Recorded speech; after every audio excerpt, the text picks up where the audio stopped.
आप सभी का CSN स्टडी में स्वागत है। तो इस वीडियो में हम लोग क्लास 9 के टर्म 2 के जो आप लोग का मैथ है, मैथ के हम सेट 1 कंप्लीट करा चुके हैं। इस वीडियो में मॉडल सेट मैथ के सेट नंबर 2 कंप्लीट करेंगे। एक एक प्रश्नों का आसानी से समझेंगे और सभी प्रश्नों का हल करेंगे इस वीडियो में। देखिए, मॉडल प्रश्न पत्र सेट 2 है, वर्ग 9, विषय गणित। कुल नंबर मिलेगा आप लोग को 40 और समय दिया जाएगा 1 घंटा 30 मिनट।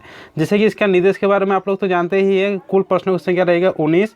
उसमें से आप लोग को 1 से 7 तक आप लोग को 5 प्रश्न का उत्तर देना है, 8 से 14 तक आप लोगों के 5 प्रश्न का उत्तर देना है और 15 से 19 तक आप लोगों का 3 प्रश्न तक उत्तर देना है, 3 प्रश्नों का उत्तर देना है। तो चलिए प्रश्नों को देख लेते हैं। देखिए, ये सब प्रश्न है। यहाँ पर प्रश्न है, फिर सेक्शन बी में आ जाता है, फिर यहाँ पर आ जाता है सेक्शन सी में। तो चलिए प्रश्नों को हम देख लिए। चलिए अब एक एक प्रश्नों का हल करते हैं और आसानी से समझते हैं। बहुत ही आसान तरीके से समझेंगे एक एक प्रश्न, ठीक है। देखिए, यहाँ पर पहला प्रश्न पढ़िए। 1 नंबर प्रश्न जो है, यहाँ पर 1 नंबर प्रश्न है कि एक चतुर्भुज के 3 कोण 100 डिग्री, 98 डिग्री और 92 डिग्री है, इसका चौथा कोण ज्ञात कीजिए। तो हम लोग क्या जानते हैं, चतुर्भुज के चारों कोणों का योग होता है 360 डिग्री। उसमें से एक कोण है 100 डिग्री, एक कोण है 98 डिग्री, एक कोण है 92 डिग्री और चौथा कोण x मान रहे बराबर 360 डिग्री। तीनों को जोड़ दिए तो 290 प्लस x बराबर 360 डिग्री। तो x बराबर हो जाएगा 360 माइनस 290। तो x बराबर 360 में 290 जाएगा 70। तो x का मान निकल जाएगा 70 डिग्री, ठीक है। अब अगला प्रश्न देख लेते हैं। अगला प्रश्न 2 नंबर प्रश्न है कि आकृति में यदि कोण AOB 60 डिग्री है तो कोण ACB भी ज्ञात करें। देखिए, ये कोण 60 डिग्री दिया गया है और ये कोण निकालने बोला है। तो एक सूत्र हम लिखाए थे कि ये कोण मतलब ये वाला कोण जो ACB वाला कोण है, इस कोण का आधा होता है। तो ACB क्या होगा, हाफ कोण AOB। तो हाफ इंटू AOB कितना है, 60 डिग्री। 2 से काट देंगे 30 बार, यानी 30 डिग्री इसका सही आंसर हो जाएगा। अगला प्रश्न 4 नंबर देख लेते हैं। 4 नंबर प्रश्न है कि एक त्रिभुज का क्षेत्रफल ज्ञात कीजिए जिसकी भुजाएं 3 सेंटीमीटर, 4 सेंटीमीटर और 5 सेंटीमीटर है। यानी हिरन का सूत्र सही ये वाला है जो एक्सरसाइज 12.1 में आप लोगों का है। यानी A बराबर 3 सेंटीमीटर, B बराबर 4 सेंटीमीटर, C बराबर 5 सेंटीमीटर। तो S बराबर क्या होता है, A plus B plus C बटा 2। मान बिठा दिए, A का मान 3, B का मान 4, C का मान 5, सभी को जोड़ दिए 12 बटा 2, 2 से काट दे 2 6 12। अब त्रिभुज का क्षेत्रफल निकालेंगे। तो त्रिभुज का क्षेत्रफल क्या होता है, root under S into S minus A into S minus B into S minus C। मान बिठा देंगे तो 6 S माइनस A, तो 6 माइनस 3, 6 माइनस 4, फिर 6 माइनस 5। तो 6 या फिर 6 में 3 जाएगा 3, 6 में 4 जाएगा 2, 6 में 5 जाएगा 1, ठीक है। अब आगे इसको करते हैं। आगे जैसे यहाँ पर 6 को तो हम 2 गुना 3 लिख सकते हैं। तो 2 गुना 3 किए, 3 को 3 ही रख दिए, 2 को 2 ही रख दिए, 1 को 1 ही रख दिए। और जब हम लोग वर्गमूल निकालते हैं तो क्या करते हैं, जोड़ा लगाते हैं। तो देखिए, यहाँ पर 1 2 और यहाँ पर 1 2, 2 को 2 में से 1 को 2 लिए और 2 को 3 में से 1 को 3 लिए। 1 का तो वर्गमूल 1 होता ही है, यानी 2 गुना 3 6। तो 6 वर्ग सेंटीमीटर होगा। वर्ग क्यों होगा, क्योंकि क्षेत्रफल निकाल रहे हैं। अब अगला प्रश्न देख लेते हैं। अगला प्रश्न 5 नंबर है। यहाँ पर अगला प्रश्न 5 नंबर प्रश्न है कि प्रथम 5 प्राकृतिक संख्याओं का माध्य ज्ञात करें। तो सबसे पहले 5 प्रथम प्राकृतिक संख्या ले लेंगे। तो प्रथम 5 प्राकृतिक संख्या क्या हो जाएगा, 1 2 3 4 5। और माध्य बराबर क्या होता है, सभी संख्या के योग बटे कुल संख्या। तो सभी संख्या 1 प्लस 2 प्लस 3 प्लस 4 प्लस 5। और संख्या है कितना, 1 2 3 4 5 बटा 5, सभी को जोड़ेंगे 15, 15 बटा 5, 5 से 15 को काटेंगे 3। तो इसका आंसर हो जाएगा 3। अब अगला प्रश्न देख लेते हैं। अगला प्रश्न 6 नंबर है। 6 नंबर प्रश्न है कि आंकड़े 2 3 4 3 5 3 1 2 3 का बहुलक ज्ञात कीजिए। तो बहुलक क्या होता है, जो संख्या सबसे ज़्यादा बार आती है वही बहुलक होता है। तो देखिए, इस सीरीज में जो यहाँ पर इस सीरीज में तो सबसे बार कौन बड़ा संख्या है, देखिए 3 4 बार आया, यानी इसका बहुलक हो जाएगा 3। अब अगला प्रश्न देख लेते हैं। अगला प्रश्न 7 नंबर है। 7 नंबर प्रश्न है कि एक क्रिकेट मैच में एक महिला बल्लेबाज खेली गई 30 गेंदों में 6 बार चौका मारती है। चौका मारे जाने की प्रायिकता ज्ञात कीजिए। तो प्रायिकता क्या होता है, उस घटना की संख्या बटा कुल संख्या। तो यहाँ पर चौका मारने की प्रायिकता हो जाएगी चौका मारने की संख्या बटा कुल गेंदों की संख्या। तो चौका मारने की संख्या यहाँ पर कितना है, 6 बार। तो 6 बटा कुल गेंदों की संख्या कितना है, 30। तो 30, तो 6 को 30 से काटेंगे, 6 5 30, यानी 1 बटा 5 इसका सही उत्तर हो जाएगा। अब अगला प्रश्न देख लेते हैं। अगला प्रश्न यहाँ पर 8 नंबर है। 8 नंबर प्रश्न है कि सिद्ध करें कि किसी समांतर चतुर्भुज का एक विकर्ण उसे 2 सर्वांगसम त्रिभुज में विभाजित करता है। तो हम सबसे पहले एक समांतर चतुर्भुज ले लिए, यहाँ पर समांतर चतुर्भुज ए बी सी डी ले लिया, उसका विकर्ण बी डी ले लिए। तो जो लिए उसी को मान लिए, माना ए बी सी डी एक समांतर चतुर्भुज है जिसमें बी डी विकर्ण है। इसमें सिद्ध करना बोला गया है कि जो विकर्ण के द्वारा दो त्रिभुज बन रहा है ना, एक ए बी डी बन रहा है और एक यहाँ पर एक बन रहा है सी डी बी, तो दोनों सर्वागसम है। तो सिद्ध करना है कि त्रिभुज ए बी डी सर्वागसम त्रिभुज सी डी बी है। तो इस तरह का प्रश्न में हम क्या बोले थे कि जो इसको सिद्ध करने बोला जाता है उसी को हम ले लेंगे। तो जैसे A B D C D B को बोल रहे थे तो हम ले लेंगे त्रिभुज ए बी डी तथा त्रिभुज सी डी बी में। तो देखिए यहाँ पर जो बी डी है तो एक फार्मूला है, आप लोगों का पढ़े है, जैसे इस तरह का होता है, दो समांतर रेखा है, इसको ये तिर्यक रेखा है। तो क्या होता है, मान लेते हैं ये कोण और ये कोण क्या होता है, एकांतर कोण होता है, और ये कोण और ये कोण भी एकांतर कोण होता है। तो उसी तरह यहाँ पर ए बी सी डी तो एक समांतर चतुर्भुज है ना, तो यहाँ पर विकर्ण बी डी है, तो यहाँ पर क्या होगा, यहाँ पर कोण बी जो ए बी डी बना रहा है और जो ये कोण बना रहा है सी डी बी, ये आपस में क्या होगा, एकांतर कोण। तो ही यहाँ पर लिखिए कि कोण ए बी डी बराबर कोण सी डी बी एकांतर कोण है। उसके बाद आगे लिखिए, देखिए ए बी डी में भी बी डी आ रहा है और सी बी डी में भी बी डी आ रहा है। तो बी डी दोनों में आ रहा है, तो कॉमन बोल सकते हैं या हिंदी में बोल सकते हैं, तो उभयनिष्ठ। उसी तरह और एक चीज़ देखिए आप लोग, जो यहाँ पर है, यहाँ पर जो ये कोण मतलब ऊपर वाला ए डी बी कोण, ये कोण हुआ, और सी बी डी ये भी तो एकांतर कोण होगा ना, तो ये भी एकांतर कोण है। तो यहाँ पे क्या हो रहा है, एक कोण मिल रहा है यानी एंगल, एक भुजा मिल रहा है यानी साइड, एक कोण मिल रहा है यानी एंगल। तो एंगल साइड एंगल नियम से क्या होगा, त्रिभुज ए बी डी सर्वागसम त्रिभुज सी डी बी, इसी को प्रूव करने के बोला गया था, तो प्रूव हो गया। अब अगला प्रश्न देख लेते हैं 9 नंबर में। 9 नंबर प्रश्न है कि सिद्ध करें कि एक ही आधार या बराबर आधारों और एक ही समांतर रेखाओं के बीच स्थित त्रिभुज क्षेत्रफल में बराबर होते हैं। देखिए मतलब एक ही आधार है दो त्रिभुजों का और समांतर रेखा के बीच एक मतलब है, तो उसमें बोल रहा है कि दोनों का क्षेत्रफल बराबर में है। जैसे यहाँ पर एक समांतर चतुर्भुज हम ले लिए ए बी सी डी, यहाँ पर एक विकर्ण ए सी, तो यहाँ पर सिद्ध करने बोला गया तो ए सी डी का क्षेत्रफल और ए बी सी का क्षेत्रफल बराबर है। तो जो लिए है सबसे पहले उसको ले लेते हैं कि माना ए बी सी डी एक समांतर चतुर्भुज है जिसमें विकर्ण ए सी है, विकर्ण ए सी डी है। सिद्ध करना है कि मतलब दोनों का त्रिभुज बराबर है। यहाँ पर सिद्ध करने ये बोला गया है कि दोनों का त्रिभुज बराबर है। तो area of A D C बराबर area of C B A. अब रचना जो हम अपने से लिए मतलब अपने से जो लेते हैं उसको रचना बोलते हैं। रचना ए एल लंब सी डी पर लंब खींचे यानी 90 डिग्री खींचे, तो ए एल लंब डी सी खींचे, ठीक है। अब देखिए यहाँ पर एक चीज़ देखिए, हम निकाल रहे हैं अब एरिया ऑफ सी बी ए का क्षेत्रफल, सी बी ए का क्षेत्रफल निकाल रहे हैं। पर देखिए सी बी ए का क्षेत्रफल, तो हम ये कह सकते हैं कि ए बी सी डी का आधा क्षेत्रफल ये वाला सी बी ए। तो यहाँ पर वही किए कि area of C B A बराबर half area of A B C D. अब नीचे किए area of C B A बराबर जैसे हाफ तो हाफ, और समांतर चतुर्भुज का क्षेत्रफल क्या होता है, आधार इंटू ऊंचाई। तो यहाँ पर समांतर चतुर्भुज का आधार क्या हो जाएगा, डी सी, और ऊंचाई हो जाएगा ए एन। तो D C into A N किया, यहाँ पर half into D C into A N. फिर area of C B A बराबर यहाँ पर देखिए half into D C into A N, और त्रिभुज का क्षेत्रफल क्या होता है, हाफ इंटू आधार इंटू ऊंचाई। अब देखिए ए डी सी वाला त्रिभुज में आप लोग ए डी सी वाला त्रिभुज है, यहाँ पर ए डी सी वाला क्षेत्रफल, तो हाफ इंटू आधार हो जाएगा डी सी इंटू ऊंचाई हो जाएगा ए एन। तो half into D C into A N, यहाँ पर देखिए जो half into D C into A N बराबर क्या हो जाएगा, area of A D C. तो यही तो सिद्ध करने बोला गया था, तो इसको हम ये वाला इधर लिख दिए, area of A D C बराबर area of C B A. जैसे अगर 2 बराबर 3 है तो हम 3 बराबर 2 तो लिख सकते हैं ना, तो ये प्रूव्ड हो गया। चलिए अगला प्रश्न देख लेते हैं। अगला प्रश्न 10 नंबर है। 10 नंबर प्रश्न है कि सिद्ध कीजिए कि एक चाप द्वारा केंद्र पर अंतरित कोण वृत्त के शेष भाग के किसी बिंदु पर अंतरित कोण का 2 गुना होता है। देखिए जैसे एक फॉर्मूला हम लिखाए थे ना वृत्त से, जैसे मान लेते कि कोई वृत्त है, इसमें मान लेते कि यहाँ पर कोई कोण बन रहा है और चाप में एक कोण बन रहा है, तो ये कोण चाप द्वारा बनाए गए कोण का 2 गुना होता है। जैसे ये अगर 30 डिग्री होगा तो ये 60 डिग्री होगा। ये सिद्ध करने के लिए बोला गया है। तो सबसे पहले हम एक वृत्त ले लिए, यहाँ पर वृत्त ले लिए जिसका केंद्र ओ है और चाप में एक कोण मतलब यहाँ पर एक कोण बना रहे ए बिंदु पर, और इधर एक चाप है पी क्यू, ठीक है। तो जो लिए इसको मान लेते हैं कि माना वृत्त का केंद्र ओ है जिसमें पी क्यू वृत्त की चाप है। सिद्ध करना है कि जो पी ओ क्यू ए कोण इसका 2 गुना है, पी ए क्यू का 2 गुना है। तो ठीक है, अब आगे देखते इसको, आगे है तो रचना जो हम अपने से किए, रचना क्या किए कि ए ओ को मिला दिए और बिंदु बी तक इसको बढ़ा दिए, ठीक है। अब देखिए यहाँ पर देखिए जो बी ओ क्यू, यहाँ पर बी ओ क्यू, तो एक हम लोग फॉर्मूला जानते हैं ना कि त्रिभुज में कोई अगर बाह्य कोण होगा, ये बाह्य कोण, तो त्रिभुज के अंत कोणों का योग होगा, त्रिभुज के दो अंत कोणों का योग होगा। तो इसमें देखिए जो आप लोग बी ओ क्यू यहाँ पर निकाल रहे हैं, बी ओ क्यू, तो ये तो त्रिभुज का बाह्य कोण हो रहा है ना, तो यानी कोण ए वाला कोण ए क्यू वाला, ये दोनों का योग होगा। तो बी ओ क्यू बराबर कोण ओ ए क्यू बराबर कोण ए क्यू ओ, मतलब बाह्य कोण बराबर त्रिभुज के दो आंतरिक कोणों का योग होता है, ठीक है।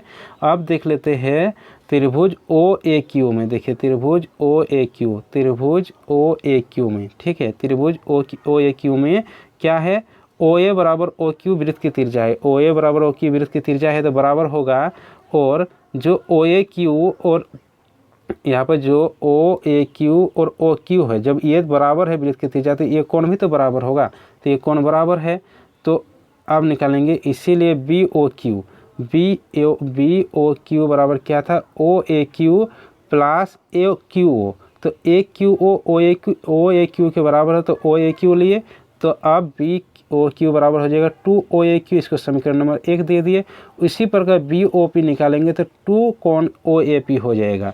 अब हम समीकरण 1 तथा 2 दोनों को जोड़ने पर, समीकरण 1 क्या है कि बी ओ क्यू, तो B O Q plus B, समीकरण 2 बी ओ पी बराबर 2 O A Q plus 2 O A P, तो यहाँ पर बी ओ क्यू और बी ओ पी को जोड़िए, बी ओ क्यू और B O P, B O Q, यहाँ पर बी ओ क्यू और बी ओ पी को, ये कौन है, ये कौन जोड़ देते, ये कौन पूरा कौन हो जाएगा ना, ये पूरा कौन क्या है, पी ओ क्यू, तो ये हो जाएगा यहाँ पर पी ओ क्यू, ये हो जाएगा पी ओ क्यू। यहाँ पर जो दोनों में 2 है तो 2 को कॉमन ले लिए, तो 2 को कॉमन लिए तो बचा यहाँ पर कौन ओ ए क्यू प्लस कौन ओ ए पी, फिर यहाँ पर नीचे किए तो कौन पी ओ क्यू बराबर 2 और ओ ए क्यू और ओ ए पी को, ओ ए क्यू और ओ ए क्यू और ओ ए पी दोनों को जोड़ देंगे तो ये पूरा पूरी कौन हो जाएगा ना, ये पूरा पूरी कौन क्या होगा, पी ए क्यू होगा। तो यहाँ पर वही लिखे कि पी ए क्यू, तो यही तो सिद्ध करना था कि पी ओ क्यू बराबर 2 कोण पी ए क्यू, तो प्रूफ। तो चलिए अब अगला प्रश्न देख लेते हैं।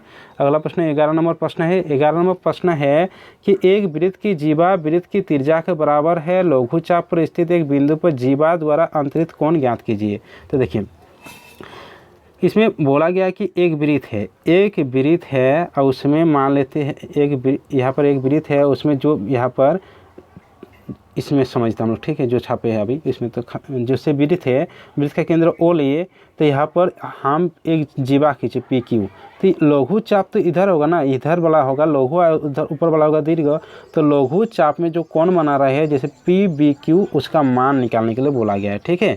तो सबसे पहले हम लोग मान लेते हैं जो लिए है कि माना ओ वृत्त का केंद्र है जिसमें जीवा पी क्यू है तथा लघु चाप पर स्थित बी बिंदु पर जीवा द्वारा अंतरित कोण यहाँ पर पी बी क्यू है, और इसी का तो मान निकालना है, पी बी क्यू का यहाँ पर मान निकालना है। तो इसका मान निकालेंगे तो देखिए एक चीज़ आप लोग देखिए, यहाँ पर क्या कि वृत्त की जीवा त्रिज्या के बराबर है, प्रश्न में बोला गया है।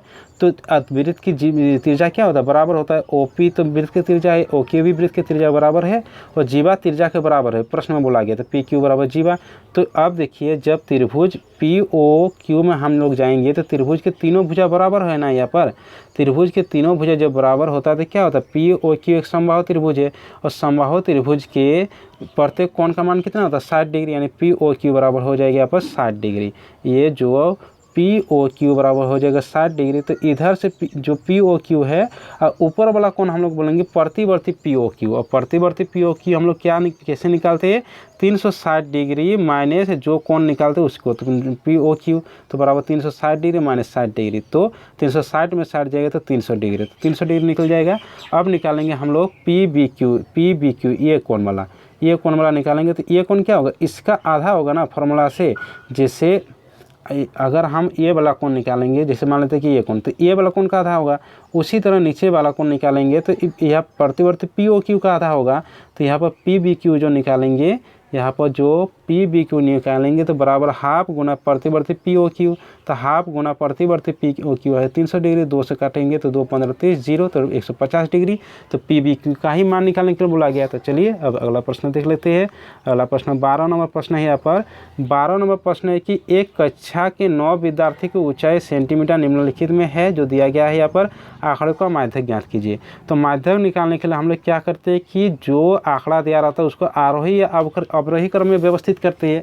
तो इसमें हम लोग आरोही क्रम में व्यवस्थित करते हैं। आरोही क्रम मतलब बढ़ते क्रम में, सबसे पहले सबसे छोटी संख्या को लेंगे फिर बड़ी संख्या को लिखेंगे। तो इसमें देखिए सबसे छोटी संख्या पहले है 144, फिर उससे बड़ा है 145, फिर है यहाँ पर 147, फिर 148, फिर 149, फिर है 150, 152, फिर 155 ये वाला है, और फिर है 160 यहाँ पर। तो यहाँ पर n कितना है 1 2 3 4 5 6 7 8 9 9 है। तो माध्यक बराबर क्या फॉर्मूला होता है n + 1 बटा 2 बार टर्म। तो n है 9, 9 + 1 बटा 2 बार टर्म, तो 10 बटा 2 5 से कहते हैं 5 बार टर्म। तो 5वां टर्म कौन वाला है 1 2 3 4 5 149। तो इसका यानी इसका माध्यक निकल जाएगा 149। चलिए अगला प्रश्न देख लेते हैं। अगला प्रश्न 13 नंबर है। प्रश्न है कि दो सिक्के के एक साथ 500 बार उछालने पर निम्नलिखित बारंबारताएं प्राप्त होती है। दो चित 105 बार, एक चित 275 बार और कोई भी चित नहीं 120 बार। तो प्रत्येक घटना के प्रायिकता निकालने के लिए बोला गया है। तो प्रायिकता का क्या फॉर्मूला होता है कि जितना घटना की संख्या बटा कुल संख्या। तो दो चित आने की प्रायिकता कितना है, क्या घटना है 105, तो 105 बटा कुल संख्या 500। यहाँ पर 5 से काटे 5 2 में 10, 5 के 5, 5 10 50 है 0 यानी 21 बटा 100। फिर एक चित आने की प्रायिकता, तो एक चित में कितना है 275 बटा 500, 5 से काटे यहाँ पर तो 5 5 25, 5 5 25, 5 100 500, फिर 5 20 100, 5 11 55 यानी 11 बटा 20। फिर है यहाँ पर फिर है कोई भी चित आने की नहीं आने की प्रायिकता। तो कोई भी चित नहीं आने की संख्या कितना है 120। तो 120 डिवाइड 500, 0 0 काट दिए तो 12 बटा 50। यहाँ पर 2 6 12, 2 25 यहाँ पर 50, तो यानी 6 बटा 25। तो इसका उत्तर हो गया। अब अगला प्रश्न देखते हैं। अगला प्रश्न 14 नंबर प्रश्न है कि दो बच्चे वाले 1000 परिवार का यादृच्छिक चयन किया गया और निम्नलिखित आंकड़े लिखे गए। परिवार के लड़कों की संख्या, जैसे दो लड़कों होने के परिवार की संख्या 135, एक की है 675 और कोई भी नहीं लड़का होने की संख्या है 190। तो इसमें प्रायिकता निकालने के लिए बोला गया है कि दो लड़का होने की परिवारों की प्रायिकता निकालिए, एक लड़का होने की परिवारों की प्रायिकता निकालिए और कोई लड़का न होने की प्रायिकता निकालेंगे। तो दो लड़का होने वाले परिवारों की प्रायिकता क्या होगी, दो लड़के वाले पर संख्या कितना है 135, दो लड़कों वाला 135 बटा कुल संख्या 1000, तो 135 बटा 1000। यहाँ पर 5 से काटे 5 2 में 10, 5 7 35, 5 2 में 10, 2 0 यानी 27 बटा 200। फिर यहाँ पर आगे एक लड़का होने वाले परिवारों की संख्या, तो एक लड़का यहाँ पर होने वाले घटना की संख्या कितना है 675। तो 675 बटे कुल संख्या है 1000। तो यहाँ पर भी 5 से काटे 5 एकम 5, 5 यहाँ पर 5 3 15, 5 5 25, यहाँ पर 5 200 1000, फिर 5 40 200, 5 27 135 यानी 27 बटा 40। फिर कोई लड़का ना होने की प्रायिकता, तो कोई लड़का ना होने की संख्या कितना है यानी 0, तो यानी 190। तो 190 यहाँ पर 190 बटा 1000, 0 0 काट दिए बचे 19 बटा 100। तो इसका सही आंसर हो जाएगा इतना। अब अगला प्रश्न देख लेते हैं। अगला प्रश्न 15 नंबर प्रश्न है कि सिद्ध करें कि त्रिभुज की एक भुजा के मध्य बिंदु से दूसरी भुजा के समांतर खींची गई रेखा तीसरी भुजा को समाधिभाजित करते। देखिए प्रश्न ये बोल रहा है कि एक त्रिभुज है, इसमें 3 भुजा होते हैं त्रिभुज में। ये एक भुजा मान लेते हैं, ये एक भुजा, ये 2 भुजा, ये 3 भुजा। तो इसमें बोल रहा है कि एक भुजा के मध्य बिंदु से मान लेते हैं एक भुजा, यहाँ पर मध्य बिंदु कोई है कि मध्य बिंदु से दूसरी भुजा के समांतर, दूसरी भुजा के समांतर एक मतलब खींची गई रेखा है, वो दूसरी भुजा को समाधिभाजित करते हैं। समाधिभाजित मतलब 2 भागों में बांटती है। तो ये सिद्ध करने के लिए बोला गया है। तो हम यहाँ पर एक त्रिभुज लिए ABC लिए, और जैसे यहाँ पर जैसे पहले भुजा का मध्य बिंदु P लिए, जो BC के समांतर एक भुजा गया कि यहाँ पर गया PQR, जो तीसरी भुजा का, अभी तो ये तो सिद्ध करना है कि तीसरी भुजा को समाधिभाजित कर रहा है। समाधिभाजित यानी AQ बराबर QC प्रूव करना होगा, सिद्ध करना होगा। तो हम लोग का ये सिद्ध हो जाएगा। तो सबसे पहले माना ABC एक त्रिभुज है जिसमें P भुजा AB का मध्य बिंदु है। सिद्ध करना है कि AQ बराबर QC है। अब यहाँ पर हम रचना किए, जो आपने से लिए रचना किए कि ए बी के समांतर यहाँ पर सी एस लिए, ठीक है, दोनों समांतर है। और यहाँ पर देखिए दिया हुआ है कि पी आर, यहाँ पे जो पी आर है, यहाँ पे जो पी आर है बी सी के समांतर है। तो जब पी आर बी सी के समांतर है तो पी बी तो समांतर होगा सी आर का ना। तो जब समांतर दोनों में है तो देखिए समांतर चतुर्भुज में क्या होता है, जैसे इस तरह का होता है, तो ये भुजा अगर ये भुजा का समांतर हो रहा है, ये भुजा इसके समांतर हो रहा है, तो हम लोग मानते हैं उसको कि वो चतुर्भुज समांतर चतुर्भुज है। तो यहाँ पर देखिए ये भुजा इसके समांतर हो रहा है, इसके ये भुजा समांतर हो रहा है, यानी पी बी सी आर क्या है, एक समांतर चतुर्भुज है। तो समांतर चतुर्भुज जब हो जाएगा तब क्या होगा, पी आर बराबर बी सी होगा, यहाँ पर पी आर बराबर बी सी होगा, पी बी बराबर सी आर होगा, ये समांतर चतुर्भुज का ही है। तो यहाँ पर पी आर बराबर बी सी, पी बी बराबर आर सी, और यहाँ पर ए पी बराबर पी बी होगा। ये तो पहले से ही दिया गया है ना, ये कि मध्य बिंदु है, तो ए पी बराबर पी बी होगा, तो ए पी बराबर पी बी होगा। फिर यहाँ पर देखिए तो नीचे घर से ए पी बराबर पी बी के बदला हम आर सी भी तो लिख सकते हैं, तो ए पी बराबर आर सी हो जाएगा, इसका समीकरण 1 लेंगे। अब आएंगे त्रिभुज ए क्यू पी और सी क्यू आर में, ए क्यू पी और सी क्यू आर में। तो देखिए एक फार्मूला हम लिखा मतलब किए थे आप लोग 6.1 में, जैसे इस तरह का होता है ना, तो ये कोण क्या होता है, शीर्ष भूमिक कोण, या ये कोण भी बोल सकते हैं, ये कोण क्या होता है, शीर्ष भूमिक कोण। तो यहाँ पर देखिए आप लोग जो यहाँ पर है ए क्यू पी और सी क्यू आर, ए क्यू पी और सी क्यू आर, तो यहाँ पर ये कोण क्या शीर्ष भूमिक कोण होगा ना। तो ये कोण यहाँ पर लिए ए क्यू पी बराबर कोण सी क्यू आर बराबर शीर्ष भूमिक कोण है, ए पी बराबर आर सी दिया गया है। उसी तरह जब यहाँ पर ए पी क्यू और C R Q, A P Q और सी आर क्यू, यहाँ पर ए पी क्यू मतलब ये कोण और सी आर क्यू मतलब ये कोण, दोनों देखिए समांतर है यहाँ पर। तो समांतर जब होगा, जैसे एक फार्मूला होता है इस तरह दोनों वजह समांतर है, तो ये कोण बराबर होता है, जिसको एकांतर कोण बोला जाता है। तो यहाँ पर ए पी क्यू बराबर कोण सी आर क्यू एकांतर कोण है। तो देखिए एक कोण मिल रहा है यानी एंगल, एक भुजा मिल रहा है यानी साइड, एक कोण मिल रहा है यानी एंगल। तो क्या आ जाएगा, एंगल साइड एंगल नियम से त्रिभुज ए क्यू पी सर्वागसम त्रिभुज सी क्यू आर। और जब सर्वागसम होता है तो क्या, तो प्रत्येक कोण प्रत्येक भुजा बराबर हो जाता है, तो इसीलिए ए क्यू बराबर क्यू सी। तो इसी को सिद्ध करना था, ए क्यू बराबर क्यू सी, ए क्यू बराबर क्यू सी, इसी को सिद्ध करना था, तो सिद्ध हो गया प्रूव। अब अगला प्रश्न देखते हैं। अगला प्रश्न 16 नंबर है। 16 नंबर प्रश्न है कि एक समलंब है ए बी सी डी, जिसमें ए बी समांतर डी सी है कि विकर्ण ए सी और बी डी परस्पर ओ बिंदु पर प्रतिशत करते हैं। दर्शाए कि area of A O D बराबर area of B O C. तो ठीक है, जो प्रश्न में बोला गया उसी तरह हम लेंगे, चिंता की कोई बात नहीं।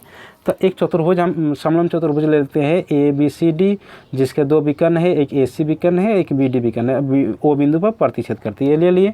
तो यहाँ पर देखिए यहाँ पर प्रश्न में है कि चूँकि समलंब ए बी सी डी जिसमें ए बी समांतर डी सी है कि विकर्ण ए सी और बी डी पर परस्पर ओ बिंदु पर प्रतिशत करता है, ओ बिंदु पर प्रतिशत कर रहा है ना, तो क्या होगा, यहाँ पर ए बी डी का क्षेत्रफल, यहाँ पर त्रिभुज ए बी डी, जैसे देखिए फिर से दिखा देते हैं, ए बी डी का क्षेत्रफल यहाँ पर ए बी सी का क्षेत्रफल क्या होगा, बराबर होगा। तो area of A B D बराबर area of A B C. अब कहते हैं कि दोनों तरफ हम एरिया ए ओ बी को घटा देते हैं, तो area of A B D minus area of A O B बराबर area of A B C में से भी area of A O B को घटा देते हैं।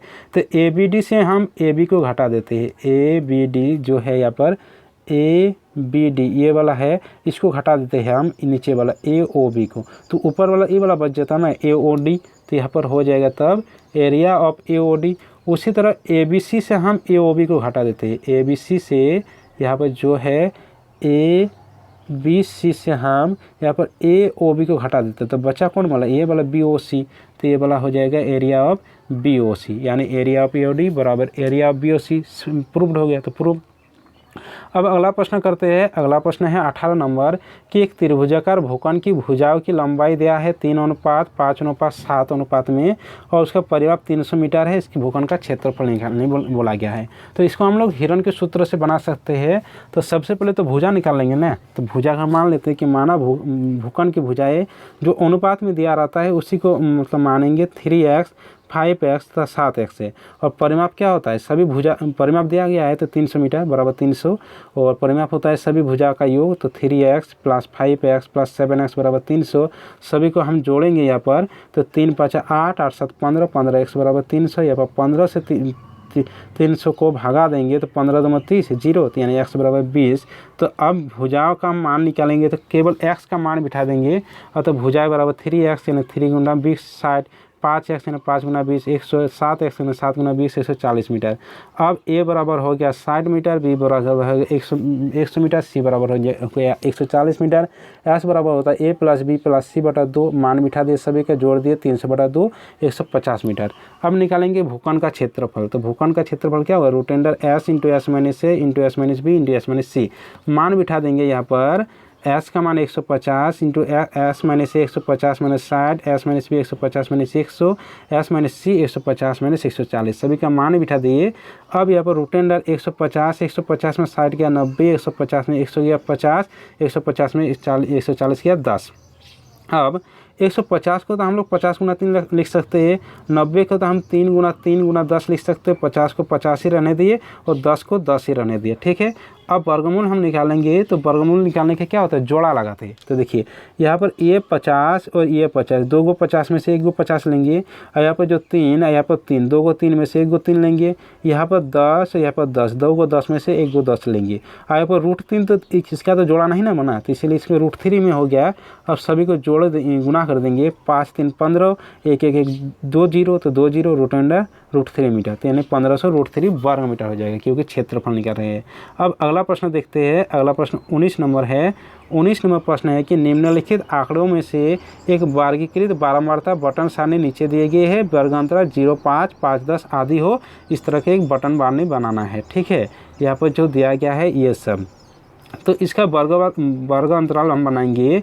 तो सबसे पहले वर्ग अंतराल लिख लिए, कितना 0 से 5 तक शुरू करने बोला गया है, हम कितना तक लेंगे। तो देखिए यहाँ पर अधिकतम संख्या यहाँ पर कितना है, यहाँ पर अधिकतम संख्या है 17, यानी 0 से 5 लेकर हम 5 का अंतर होगा तो 15 से 20 तक ले सकते हैं। तो चलिए इसको बनाते हैं। जैसे यहाँ पर हम ले लिए यहाँ पर वर्ग अंतराल, यहाँ पर ले सकते हैं वर्ग अंतराल, फिर इधर ले सकते हैं बारंबारता। तो वर्ग अंतराल हम लोग का क्या हो जाएगा, यहाँ पर 0 से 5 थोड़ा हम छोटा करते इसको, बड़ा हो गया, देखिए आराम से समझते हैं। यहाँ पर वर्ग अंतराल लेंगे, वर्ग अंतराल लिखिएगा यहाँ पर, ठीक है। और यहाँ पर लिखिएगा बारंबारता, लिखिएगा बारंबारता। फिर यहाँ पर कीजिएगा 0 से 5, फिर कीजिएगा 5 से 10, फिर कीजिएगा 10 से 15, ये घर हुआ, ये 10 से 15, फिर 15 से 20, ये वाला हुआ। अब 0 से 5 तक हम लोग 0 से 4 तक कितना संख्या आ रहा है, 0 से मतलब 0 ले सकते हैं, 1 ले सकते हैं, 3 ले सकते हैं, 4 ले सकते हैं। तो 0 से 4 तक यहाँ पे कितना संख्या है, देखिए गिनिए, 1 हो गया, 2 हो गया, 3 हो गया, यहाँ पर 4 हो गया, यहाँ पर 5 6, यहाँ पर 7 हो गया, यहाँ पर 8 हो गया, फिर यहाँ पर 9 हो गया, यहाँ पर 10 हो गया, यानी 10 को। तो यहाँ पर जो 0 से 5 हम वर्ग यहाँ पर जो बनाए थे अभी, तो वर्ग अंतराल में जो 0 से 5 था यहाँ पर बारंबारता में यहाँ पर 10 लिख देना है, ठीक है। उसके बाद जो 5 से 10 होगा उसमें हम 5 से 9 तक गिनेंगे, मतलब 5 6 7 8 9 तक गिनेंगे। तो 5 से 9 तक कौन कौन आ रहा है, तो देखिए एक 6 आएगा, 1 2, फिर आएगा 3 4 5, यहाँ पर 5 कितना, 1 2 3 4 5, फिर है 6, फिर है यहाँ पर 7, फिर है यहाँ पर 8 9, फिर 10 11 12 13।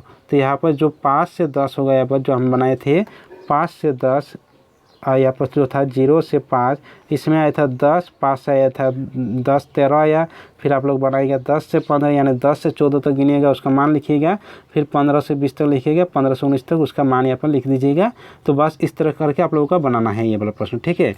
तो चलिए सभी दोस्तों के साथ इस वीडियो को शेयर कर दीजिए, वीडियो को लाइक कर दीजिए, और चैनल को सब्सक्राइब नहीं किया तो चैनल को सब्सक्राइब कर दीजिए। चलिए मिलते हैं अगले वीडियो के साथ।